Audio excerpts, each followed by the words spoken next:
All right. Good morning, everybody, or good afternoon if you're in the Middle East or other parts of the world. My name is Paul Salim. I'm the president of the Middle East Institute here in Washington, D.C. Very glad and proud to be hosting this exclusive meeting today with General McKenzie, Commander of Central Command. The Middle East Institute is celebrating its 75th year. We were founded back in 1946, and we've come a long way and still have a lot of sort of activities, ambitions for the years ahead. This year for us, 2021, is a special year because it's the MEI at 75, and we're kicking it off with this very special meeting with General McKenzie and Central Command. This is an institutional partnership between MEI and CENTCOM, a partnership that we're very proud of, and quite an exclusive and important relationship that we value tremendously. And I want to thank CENTCOM and the commander for their trust and confidence. And on our side, I want to thank Mr. Bilal Saab, who heads our defense and security program, for his efforts in putting all of this together and everything he does. This is obviously a very challenging year or years ahead for Central Command. We're at the beginning of a new US administration, obviously. So new decisions, new policies emanating from Washington, from the political sphere. Obviously, on the positive side, and I know this is something CENTCOM has been asking for a long time, that there will be a lot of diplomatic activity helping CENTCOM out in areas where previously it was sort of military first and a lot of burden on CENTCOM. The US, as the Biden administration has said, has enduring interests in the Middle East, but the US is also mired in enduring wars or endless wars, obviously in Afghanistan and Iraq, among other places. How will that be handled? Certainly, we'd like to hear from the commander. There's ongoing operations relating to counterterrorism throughout the region. Developments there would be of great interest. One of the biggest developments relates to Israel. Breakthrough agreements between Israel and a number of Arab states, the Gulf, Sudan, and Morocco. How does that change sort of CENTCOM's approach to things? And then the inclusion of Israel in CENTCOM is certainly an interesting development. How does CENTCOM address that? How does it handle that? So this will be a very, very interesting session. We're very eager to hear what the commander has to say. And without further ado, let me hand it over to my colleague, Senior Vice President, Ambassador Jerry Firestein, who will host and moderate this meeting with the General. Jerry, over to you. Thanks, Paul, and thanks to all of our participants today. We're looking forward to this conversation. We do understand that, unfortunately, General McKenzie is going to have to leave a few minutes early. And so I had extensive remarks prepared, but in the interest of hearing the much more interesting comments of the General, I will hand over to him. I think that most of you on the call are familiar with General McKenzie and his stellar career. The General assumed command of Central Command in March of 2019. Prior to that, he was the J5 Director of Policy and Plans at the Joint Staff. He has done combat tours with the Marine Corps in both Iraq and Afghanistan, as well as a variety of staff positions over the course of his career. And so, as Paul said, we're extremely interested to hear what the General has to say, given the significant changes both to U.S. defense posture in the region, as well as very specifically to Central Command's roles and missions going forward. So without further ado, let me invite General McKenzie to deliver his remarks. General?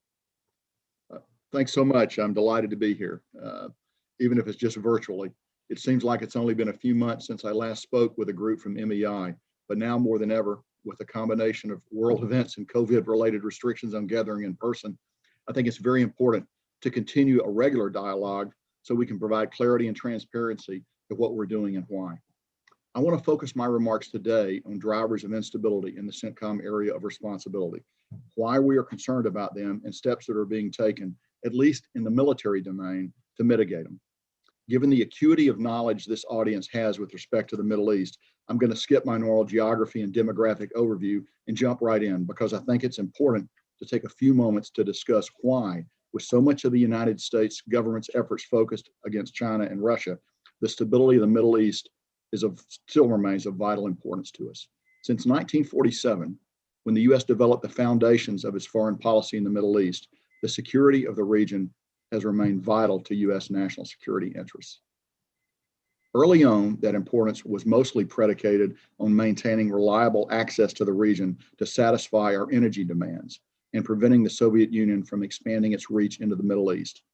A lot has changed in the last 74 years. The United States has become a net exporter of oil, and of course, the Soviet Union no longer exists. But with a significant percentage of the world's oil production transiting the Strait of Hormuz daily, it is no longer just about the United States, but it's the health of the global economy that depends heavily on the region's stability, so that oil and other commerce can move freely throughout the region to sustain a healthy global cycle of production, trade, and consumption. Besides being a crossroads for global commerce, the region has also, and unfortunately, become a global epicenter of violent extremism. And eliminating the threat of terrorism against our homeland, as well as threats to our friends and allies from violent extremist organizations such as Al-Qaeda and ISIS, which seek safe haven in the various locations across the CENTCOM area of responsibility, or AOR, all of this remains a U.S. national security imperative. And the last point I want to touch on, which I will discuss in greater detail later, is that while the Soviet Union is no more, the United States faces increasing competition in the region from Russia and China, both vying for power and influence through a combination of diplomatic, military, and economic means. This adds another layer of tension and instability to an already complex and challenging region. So let's take a look at what I believe are the main drivers of instability in the CENTCOM AOR, with the understanding that while some of these drivers are temporally bound, none are approaching sunset and thus require our continued commitment and attention. So I'll start with what is my most challenging driver of instability, the actions of Iran. For more than 40 years, the Iranian regime has funded and aggressively supported terrorism and terrorist organizations and defied international norms by conducting malign activities which destabilize not only the region, but global security and commerce as well. Iran is a major source of instability in Iraq and uses Iraq as a proxy battleground against the United States. Iran's actions also contribute to the instability seen in Syria and Yemen, two regional conflicts that have resulted in millions of refugees, famine, and outbreaks of diseases. So what are we doing to mitigate this instability? I believe our presence in the region, mostly defensive in nature, has brought us to a period of contested deterrence with Iran. That presence sends a clear and unambiguous signal of our capabilities and will. The capabilities and will to defend partners in U.S. national interests, a signal which has been clearly received by the Iranian regime. In addition to visible presence, CENTCOM demonstrates U.S. capability and will by enhancing a resilient and responsive force posture, dynamically moving forces in and out of the region as needed, and building cohesive and dominant partnerships with regional and coalition forces. Central Command leads two critical multinational partnerships in the region. They help provide stability and freedom of navigation. The first is the Combined Maritime Force, or the CMF. The second is the International Maritime Security Construct, also known as the IMSC. The 33-nation CMF conducts maritime security operations to ensure the free flow of commerce and actively deny the use of the high seas to terrorists and illicit networks. The CMF's frequent interdiction of illicit shipments of contraband and weapons in the Gulf of Aden and Arabian Sea are key contributors to eroding support for terrorist networks and armed groups throughout the region. The IMSC is a cooperation-based framework that, through the combination of presence and surveillance, ensures safety of maritime shipping and deters adversarial and malign interference to the crucial flow of seaborne commerce in the Strait of Hormuz and the Bab el-Mandeb. Besides these two ongoing examples of cooperation, both focused on a common goal of providing stability, I want to note the potential for the normalization of relations with Israel.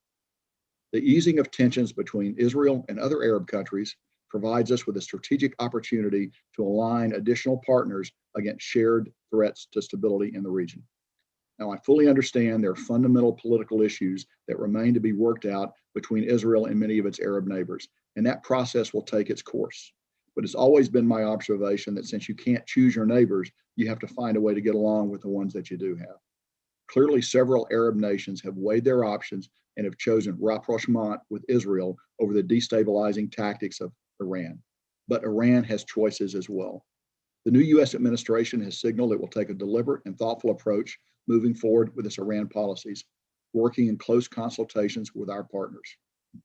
I want to transition now to a broader driver of instability in the region, and that's the threat of violent extremist organizations, or VEOs. This threat comes from several different groups across the entirety of the region, but none as prevalent and globally focused as ISIS and Al-Qaeda across Afghanistan, Iraq, Syria, and Yemen. Since 9/11, our strategic objective in Afghanistan remains to safeguard the homeland from attacks by VEOs, primarily Al-Qaeda and more recently ISIS-K, and preventing them from using Afghanistan as a base and safe haven. Success toward this objective will best be achieved through a negotiated settlement between the Taliban and the Islamic Republic of Afghanistan. With our current force level in Afghanistan, we focus heavily on counterterrorism or CT operations, while continuing to support the NATO-led Resolute Support Mission. The Resolute Support Mission represents 36 nations and operates with approximately 5,000 personnel from allies and partner nations, working to train, advise, and assist the Afghan National Defense Security Forces. While the ANDSF, enabled by the Resolute Support Mission, continues to place pressure on the Taliban and VEO groups, challenges remain. For example, although ISIS-K's Afghanistan-wide operations were hindered by territorial and personnel losses in 2020, new leadership allowed it to stabilize and increase localized and lone wolf attacks throughout the second half of the year. In the fight against ISIS in Iraq, the Iraqi security forces, which we know as the ISF, have made great strides over the past year. And in July 2020, coalition forces under command of Combined Joint Task Force Operation Inherent Resolve, I recognize that's a mouthful, CJTF-OIR for short, began phase 4 of the campaign in Iraq and Syria, transitioning from a focus on tactical level train, advise, and assist to a focus on advising and enabling partner forces at the operational and strategic level.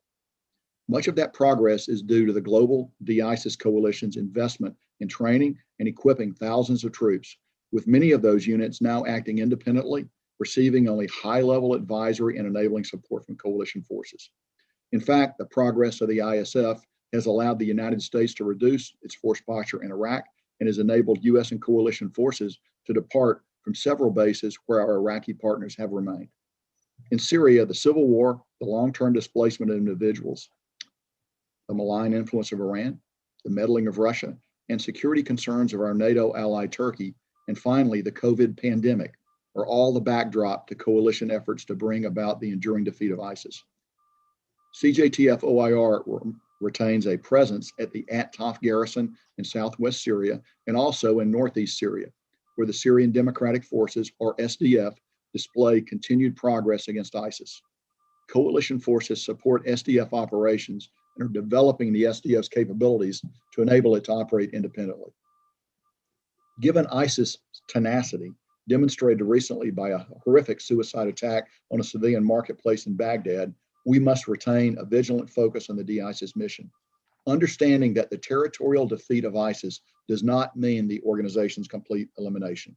ISIS is a learning and adaptable extremist organization still committed to its murderous vision.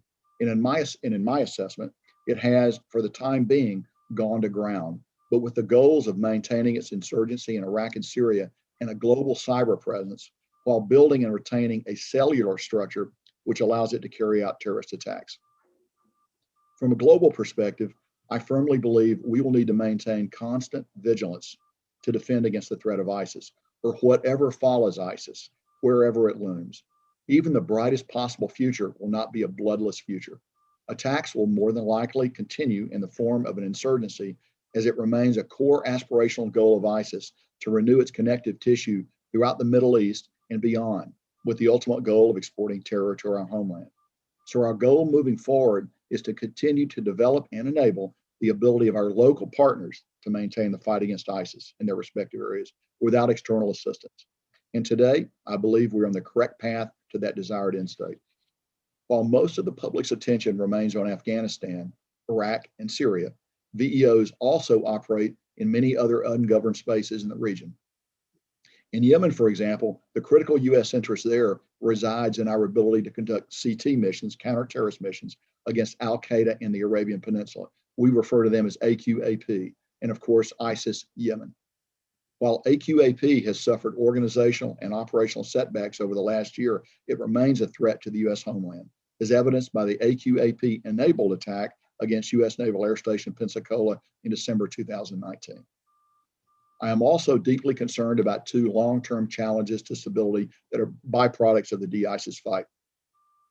The first is the substantial number of ISIS fighters, including third country nationals, detained in SDF-run detention centers.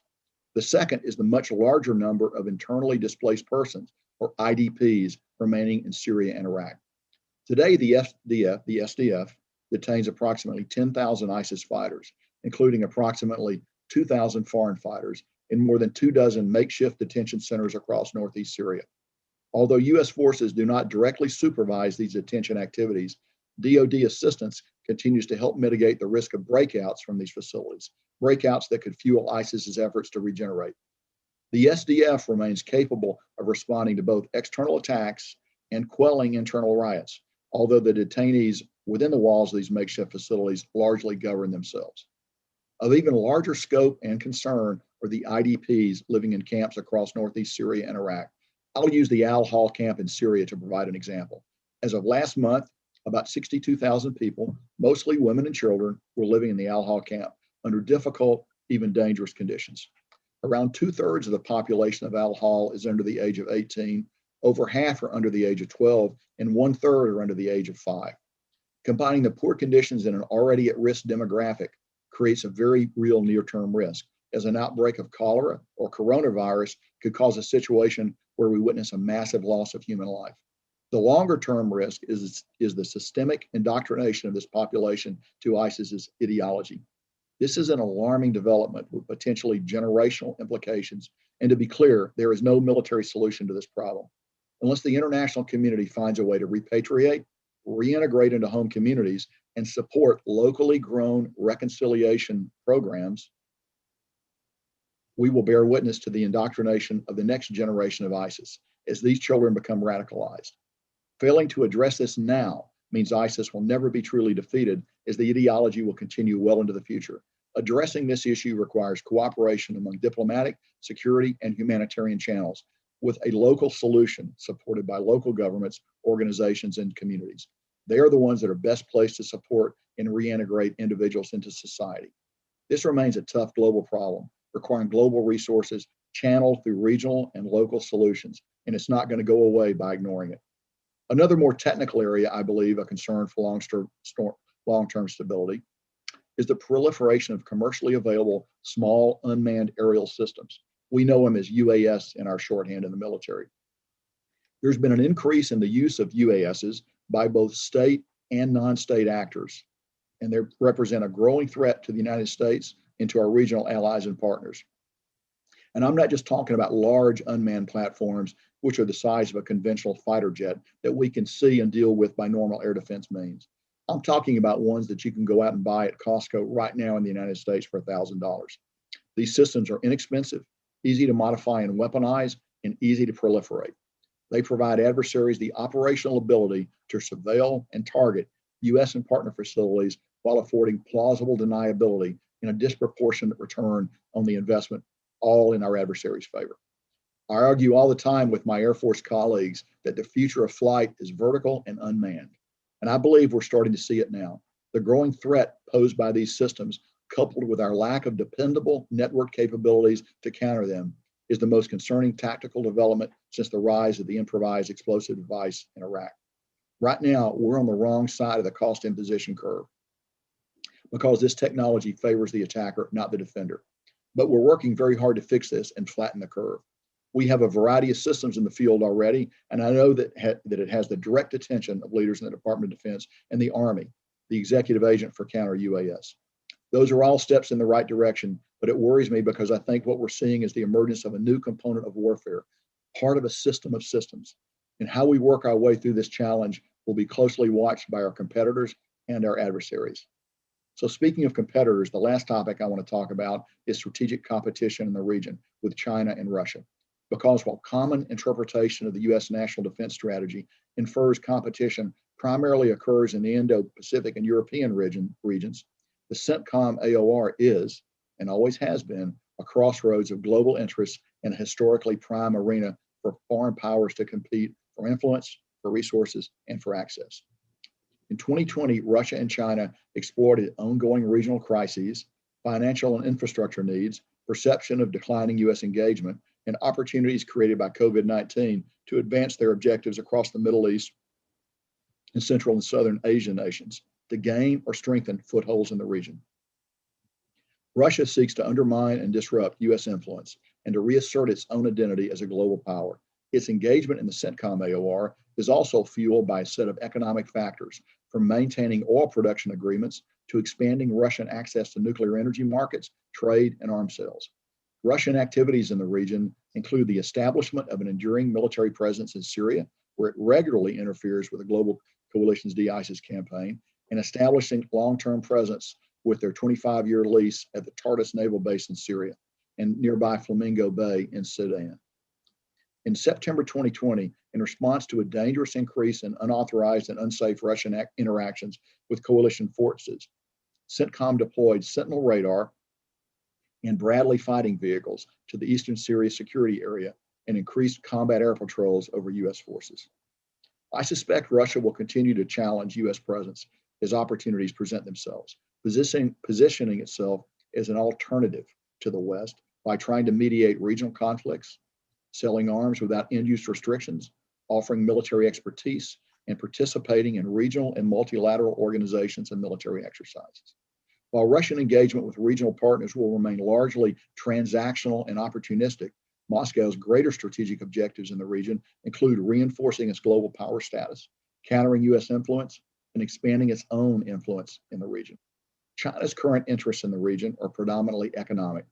China currently imports nearly 50% of its crude oil from the region, and it continues to cultivate trade relationships, economic investment, and comprehensive partnerships among regional states.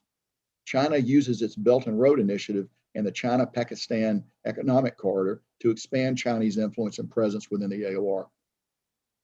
Russia and China leverage their proximity to the region, historical relations, and a perceived decline in U.S. engagement to establish and strengthen opportunistic relationships. In 2021, China will continue to strengthen defense cooperation throughout the region through arms sales, exercises, and multilateral organizations such as the Shanghai Cooperation Organization, seeking to establish and strengthen trade relationships across the Middle East, prioritizing access to energy resources. Coordinated U.S. interagency efforts, strong allies, and partner relationships are key in the great power competition. Opportunities to bolster partnerships and compete with Russia and China in the region include border security measures, counter-narcotics efforts, counterterrorism, defense institution building, and even development assistance. These low-cost and often overlooked programs possess outsized impact in terms of building relationships and assuring key partners. So I've raised a lot of concerning issues over the last 20 minutes or so, but despite the many forces that threaten the peace and prosperity of the Middle East, there's reason for hope. In the near term, the greatest source of stability in the Middle East is the resolve of our partner nations there to work hand in hand with the United States and an international coalition of law-abiding nations in defense of the principles embodied in the UN Charter. There is a military component to this, as it demonstrates to malign actors that there are consequences for undermining these principles. And as I talk to you today, I don't doubt that our adversaries have any doubt about that. Ultimately, enduring stability in the Middle East will not hinge on military capabilities unless they're reduced to a point that invites further instability. Right now, we enjoy an upper hand in a state of contested deterrence, but this is not intended to be an interminable state. Rather, it sets the conditions that allow the diplomats to do their work. I'll close by quoting the trail-breaking baseball manager of the St. Louis Browns, Branch Rickey, who said in 1915 that luck is the residue of design. And I believe we have a design in this region that will help reduce these drivers of instability over the coming years, while promoting greater partnership to benefit the entire region. Thanks very much. I enjoyed the opportunity to address you this morning. Thank you so much, General McKenzie. And that was actually an outstanding overview of the regional picture as it appears down in Tampa. And I would be remiss if I didn't congratulate you on your victory yesterday. I'm sure that that there are a lot of very happy faces at MacDill this morning. And Tom Brady gives everybody hope that there is life after 40. So let me begin with a few questions, and if we could drill down a little bit on some of the points you touched on, just to make the point that in fact there have been extremely significant changes to your strategic picture really over the last couple of months. And if I could ask you a few questions about some of those changes and how Central Command is adapting and responding. Let me begin with your new responsibility for Israel. You touched on it. You touched on the significance of the Abraham Accords and how that's brought Israel more closely into cooperation with several of the Arab Gulf states. How does Central Command intend to go forward in integrating Israel into the region? There are both benefits and costs, I think, associated with this, but how do you see it and what are your next steps? I know you were just in Jerusalem.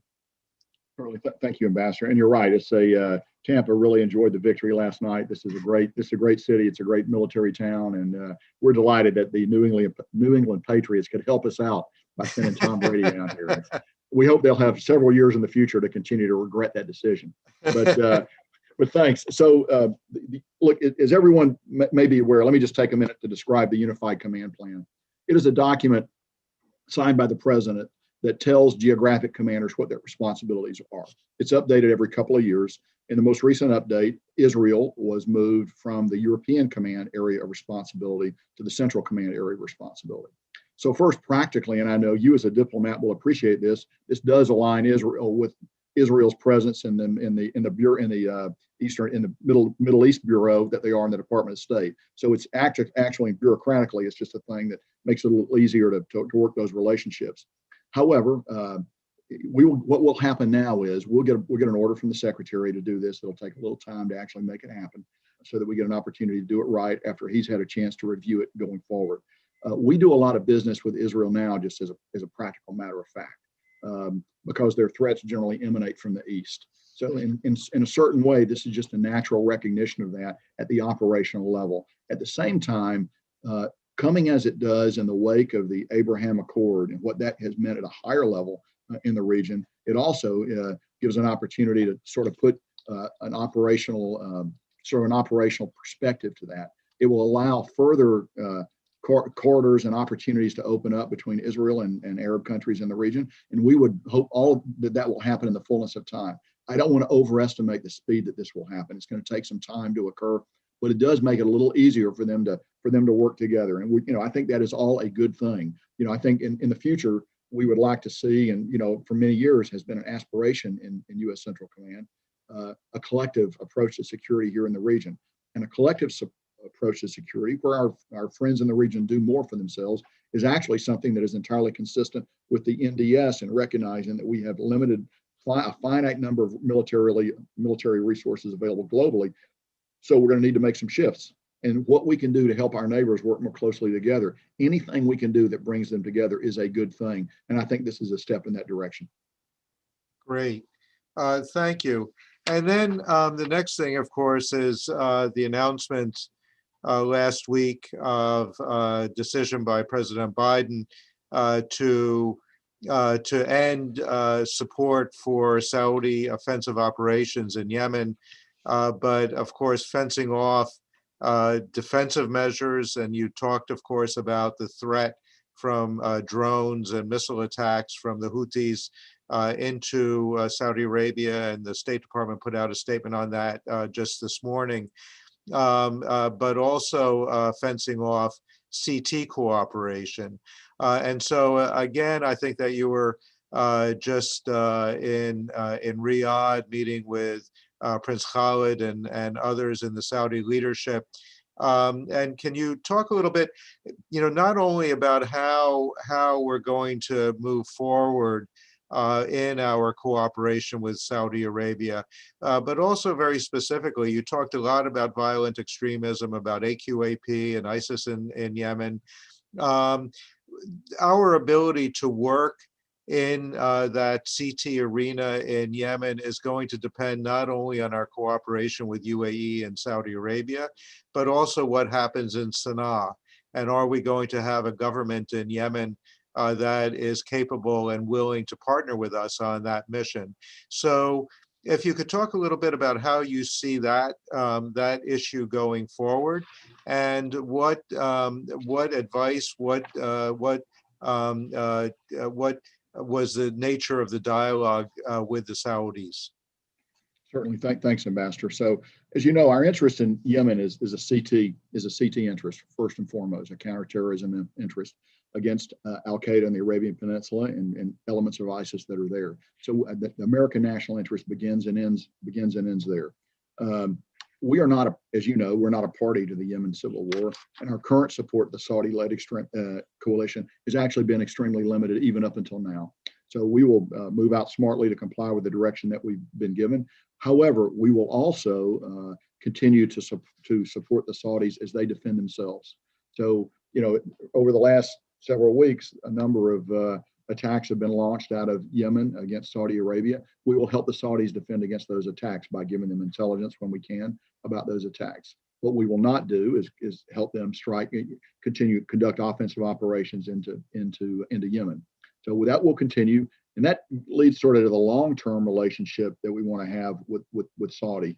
Nothing that has been said or done means we're not going to continue to engage Saudi and our other coalition partners. Our focus there is going to be to do things that will help them defend themselves more effectively and efficiently.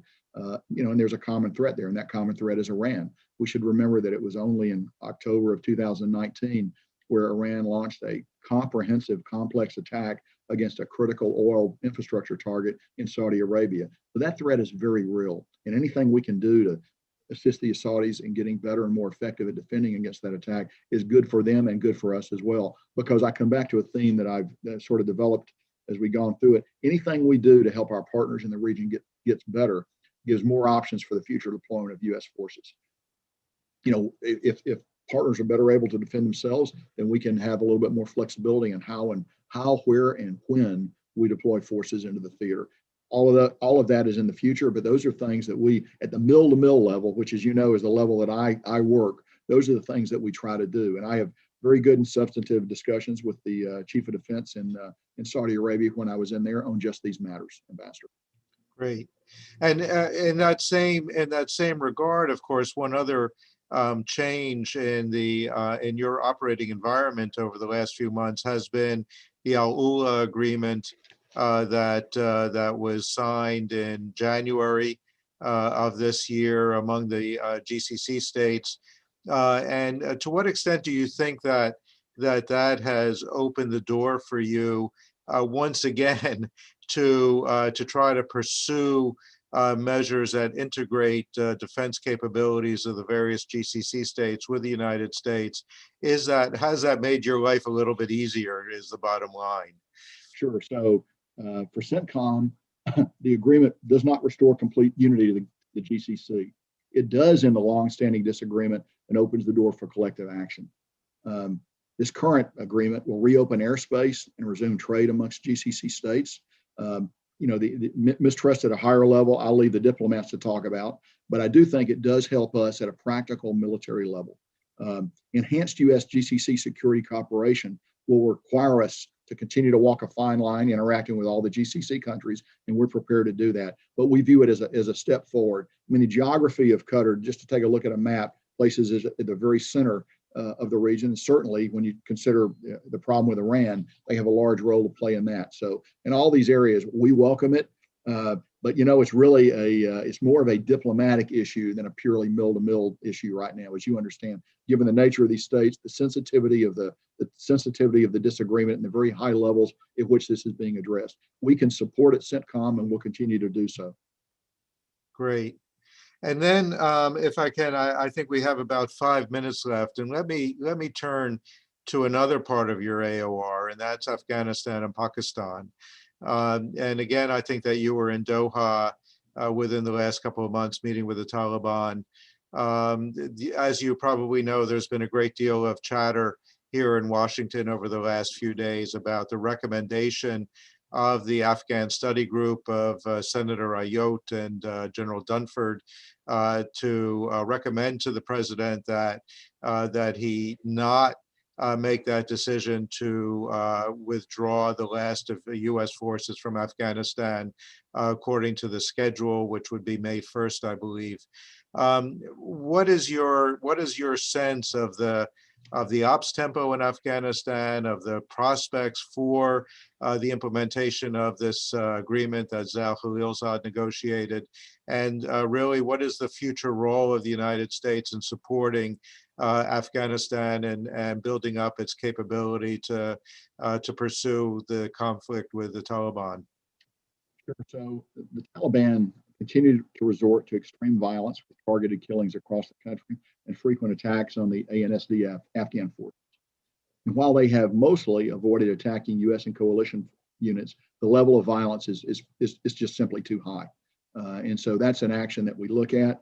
We continue to watch Taliban actions, and I know that the administration has taken a close look at the way forward in accordance with the February 2020 peace agreement. Some key elements of that plan, though, require the Taliban to take actions. And so they need to do some things, too, if we're going to go forward. Look, we all agree that the best path is going to be a negotiated political settlement among the Afghans. There's no one debates that essential point. However, you have to take a conditions-based approach. Both parties have got to show that they're willing to make the concessions that are going to be necessary, to find a political path forward. And frankly, I remain concerned about the actions that the Taliban has taken up until this point. Look, the matter's under review, and I would not want to get out ahead of that policy review for obvious reasons. And so, we will, but I've had the opportunity to give inputs. I know they're giving it a great deal of thought and consideration, and we'll have a way forward here, I think, in the near future. Okay, and then let me just move next door to Pakistan, and I know some friends of ours are being drawn into a conversation. Once again, this is a periodic. I have to say, every few years, everyone scratches their head and says, "What are we going to do about Pakistan?" That is back on the table. I think how do you stabilize?